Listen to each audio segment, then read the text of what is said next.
Things are escalating in Jerusalem and nearby places since Israel and Hamas continue to launch airstrikes. All the hell broke loose when Israel initiated its evacuation procedures in East Jerusalem, especially at Al-Aqsa Mosque prior to Eid. Global leaders are trying to de-escalate the scene, but recent increase in airstrikes and hikes in number of casualties speaks otherwise.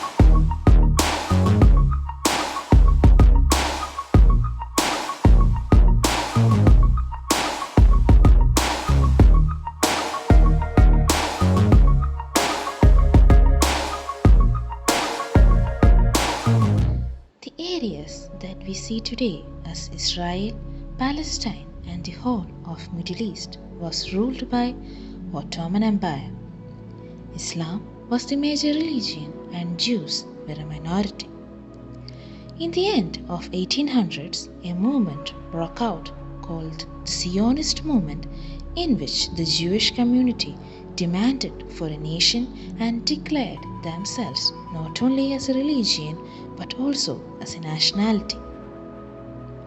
After the First World War, Ottoman Empire disintegrated and Palestine and Transjordan came under British administration. In 1917, at the Balfour Declaration, the British declared their support for the establishment of a Jewish state in Palestine. Throughout the British administration, revolts erupted in Palestine against the open immigration of Jews and for Arab independence. After the Second World War, the UN introduced the partition plan for Palestine in 1947 to create a separate Jewish state and Arab state and Jerusalem under UN trusteeship. This initiated the Arab-Israel conflict, which resulted in several wars in a period of time.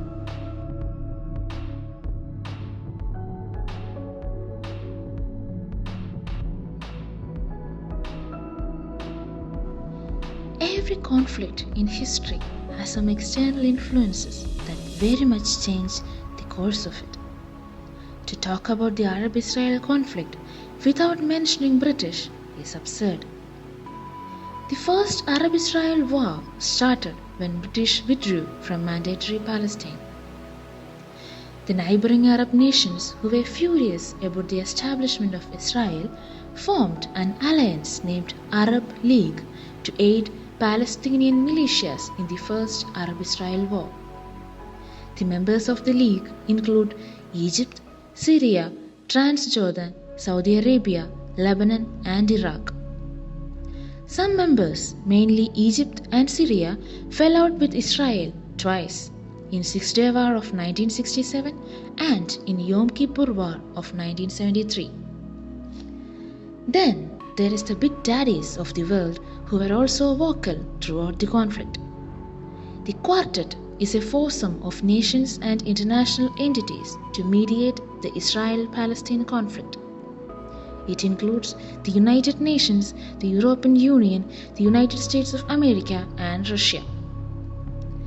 Russia and USA have showed their presence throughout the conflict and even mediated peace talks. Other than external influences, there were internal stimuli that really affected the course of the conflict. The two major political parties of Palestine, Hamas and Fatah, ended up in conflict, leading to a split in the Palestinian Authority. Hamas, which is also a militant group, controls Gaza Strip, and West Bank is under Fatah administration. All this confluenced to form history's major conflict into a never-ending one. Wars and conflicts never end in a good way. They create a saga of destruction and sorrow along their path. Israel-Palestine conflict was of no difference. A conflict for nationality, religion, and resources took the lives and dreams of millions.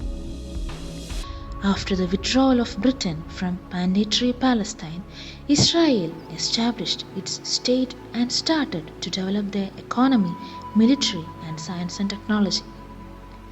When Palestine was struggling for resources, Israel emerged itself as a global power beyond imagination.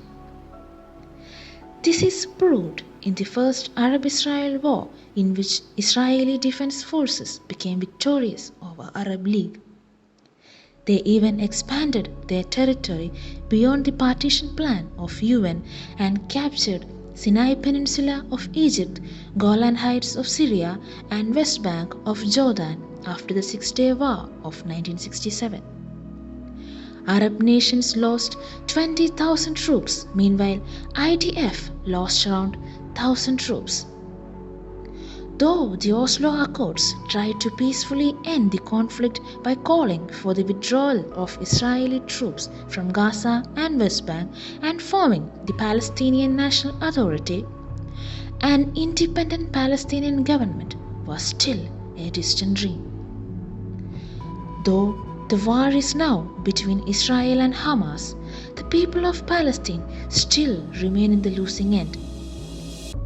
Now, Israeli settlers are encroaching Palestinian land with force and make lakhs of Palestinians homeless and refugees in their own land. The number of these settlers are increasing exponentially, receiving global attention. The UN and many other countries have condemned the actions of Israeli settlers, but that couldn't avert the process. The incidents in East Jerusalem was the culmination of this forced encroachment. It's high time that global leaders intervened to end this conflict. Create a happy future for her, help her pursue the dreams of her brothers and sisters who are buried beneath the ground. I will do my best to help her with even the simplest things, because she is the only person left for me in this world.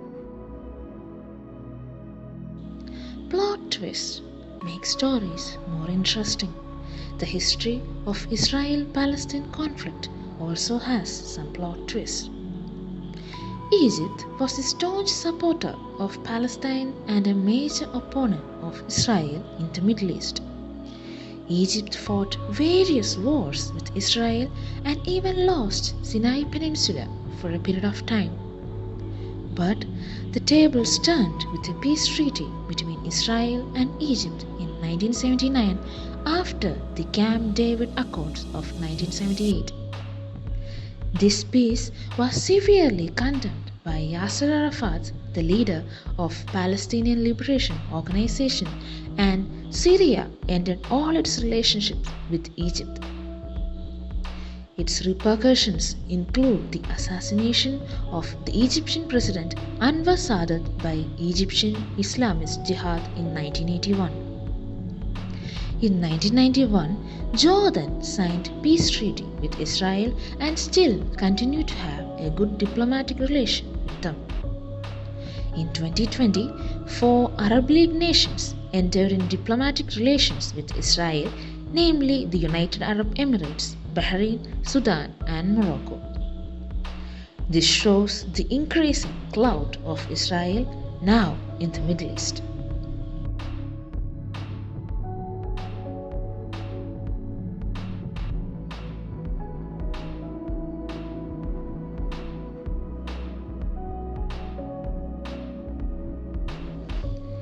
Is there a solution for this conflict? Intelligentsia and political scientists propose 2 solutions for this. One being a one-state solution or binational solution, and the second being a 2-state solution. One-state solution advocates a single state in Israel, West Bank, and the Gaza Strip with citizenship and equal rights in the combined entity for all inhabitants of all the 3 territories without any regard to ethnicity or religion. The 2-state solution envisions an independent state of Palestine alongside the state of Israel west of the Jordan River. The boundary between the 2 states is still subject to dispute and negotiation, with Palestinian and Arab leadership insisting on the 1967 borders, which is not accepted by Israel. The first solution is considered mere academic and no practical efforts are taken to make it a reality, while the two-state solution is advocated by many countries and international entities as the possible and practical solution for this conflict.